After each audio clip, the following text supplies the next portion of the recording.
Good evening, everyone. My name is Michael Kuziak. I am from Castro Valley, and I also want to introduce members of our executive group here. Howard Beckman, Bev Krall, Joe Spalding, and Keith Barrows. I just want to, in full disclosure for you guys right now, talking about governance doesn't really lend itself to many visuals.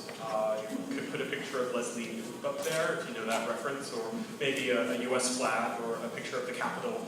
But one thing that I think is going to be a challenge for us as we go into the Charrette is finding some visuals, ways to explain some of our concepts. As we came in here tonight, we weren't thinking about presenting to you what our Charrette cell will be. We wanted to talk to you about the evolution of the Visioning group and how we got to where we got. So towards the end, we'll be talking about our goals in the preamble, and that's more the substance we'll be talking about on the day of the Charrette. And we would really appreciate some feedback there, some ideas on how to get the message out and maybe get some more votes on that day. But the first part of this is really going to focus more on some underlying issues that I think drove all of us to the Visioning group in the first place. So let me just concede, and I think we're all in agreement, and everyone who was at the governing group, there was an initial lack of unity at our governing groups. But what I think is pretty remarkable is how we did evolve into some type of consensus about some core ideas. And just to point out, I'm from Castro Valley. 3 of our members are from San Lorenzo, and we have someone from the Fairview. We're from all across the Eden communities. And it was towards the end that we started to see some similarities, some themes, some ideas that we could all agree that matter to you no matter where you live in these communities. I again want to thank all of you for being here because this is really tough. If you have kids at home, if you have responsibilities, it's tough to be here. So just thank you for being here. And I just want to just happily report that, we've had problems with the process at times. There were course corrections. There were lots of frustrations. But I think tonight we can provide to you a solid case why governance matters. And at the day of the Charrette, I think that's what we want to get the point out. We're going to have people from the age 16 and above there. And we really want to convey why should you care about governance, particularly in an area where maybe governance is really kind of misunderstood or kind of ambiguous. People don't really understand the institutions. So first I want to talk to you about the evolution of the governing vision group. We came in at about 30 people or so in the first 2 groups. The first meeting was very, very contentious. I think a lot of us came with very community-minded solutions, and that was frustrating. That was absolutely frustrating. A lot of the people who were there in the initial meetings, I think had a lot of previous interactions with the County of Alameda, either as members of the Planning Commission, members of the Castro Valley MAC, Board of Zoning Adjustments. So I can imagine it was frustrating for people in those meetings to encounter someone like me who's only been in Castro Valley for 4 years. I've spoken at a few MAC meetings, but I'm not there for the everyday process of governance. So I think, and I hope it comes across in our Charrette, we can engage people who don't know what a planning commission is or what a BZA is and all these acronyms that get thrown out. The thing that really kind of drove us nuts, maybe that's the way to describe it, was I think we all came in with what we thought was the right solution for our communities. And what we did is we reached out to county council, members of the county agencies, and they came in to help us just understand some of the structures of governance. What are the legal constraints of giving certain powers to the Castro Valley MAC? Can there be a MAC for all of the unincorporated areas? Can there be a supervisor dedicated just for the unincorporated areas?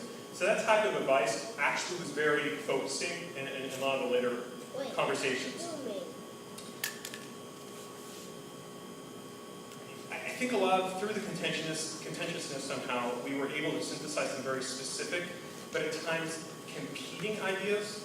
And I still think it's frustrating for many of us, but I also see it as an opportunity for us to further refine these. I'm going to ask you as we review some of the goals, if you have suggestions on maybe ways we can better articulate it. We know that you weren't there with us. We were in the vacuum of our sort of governance visioning group speak. So if you have any suggestions about that, we would really appreciate that.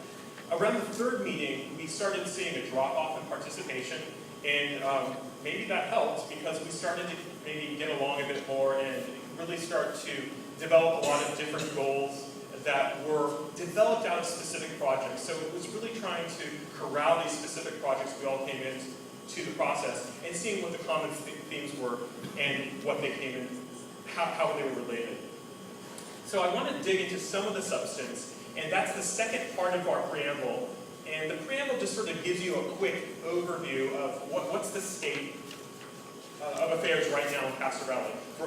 In unincorporated communities, Castro Valley, Cherryland, Ashland, the Fairview. I missed one, San Lorenzo. San Lorenzo. Thank you, Kathy.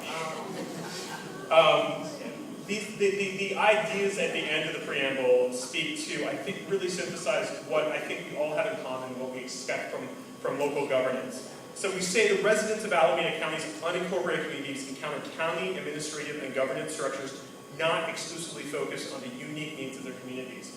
If you look at the county budget, folks, about 8% of the budget is allocated towards resources for the unincorporated communities. They've got other priorities out there.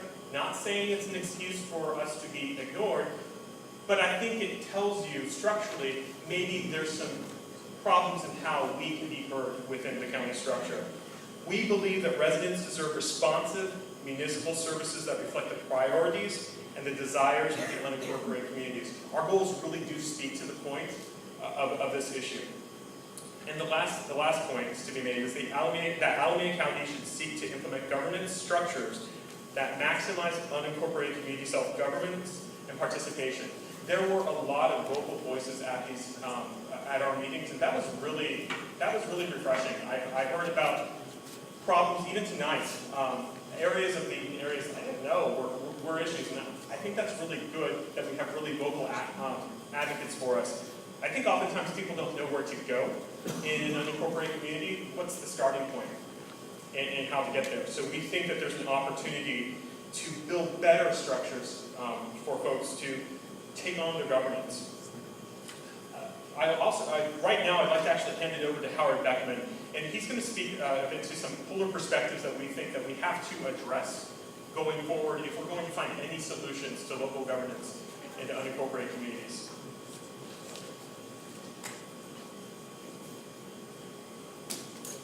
So I have brief comments about the arc from the first governance vision group meeting and the point in the future if we actually began to attempt to implement some changes in the governance. In my experience, because I've been involved in this issue for a good 15 years now here, whenever residents in the unincorporated area discuss how local government can be changed to work better for us, there are four perspectives that quickly dominate and divide the discussion. And the potential for this division was evident in the first meeting of our EALI group. By the second meeting, we were able to get past these four perspectives because we decided we were able to get past them because we decided to focus exclusively on ideas that had majority support. Anything that did not look as if it was moving towards majority support was dumped. So these four perspectives are actually two pairs of competing ideas. One is a localist view of government versus something more global.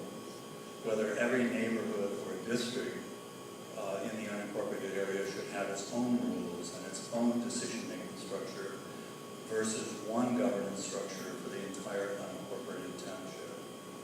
The second pair of competing views is whether our future is better secured by continuing to remain unincorporated versus incorporation as a city or annexation by an adjacent city.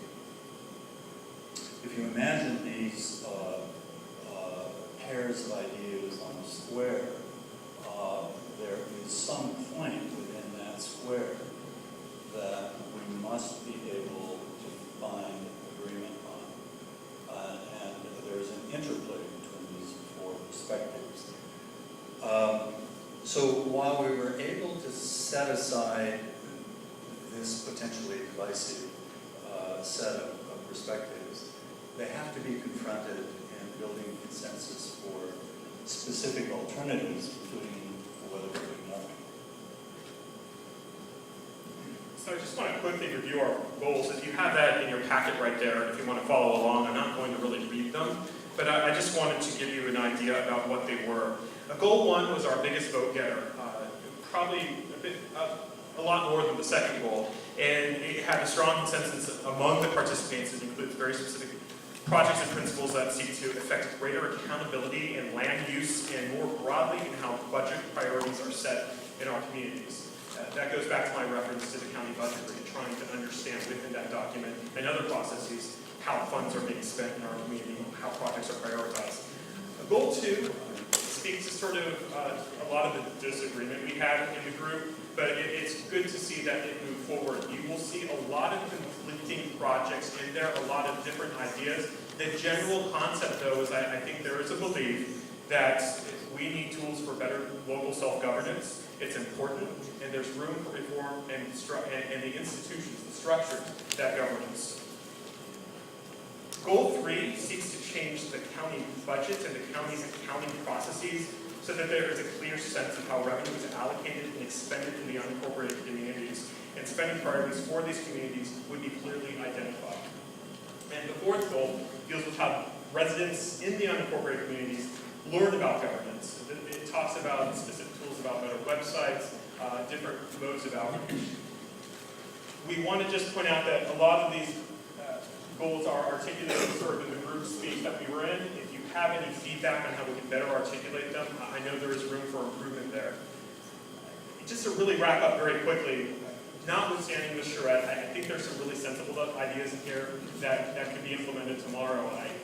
Supervisor Miley spoke to some of these. We just need help in prioritizing what those ideas are.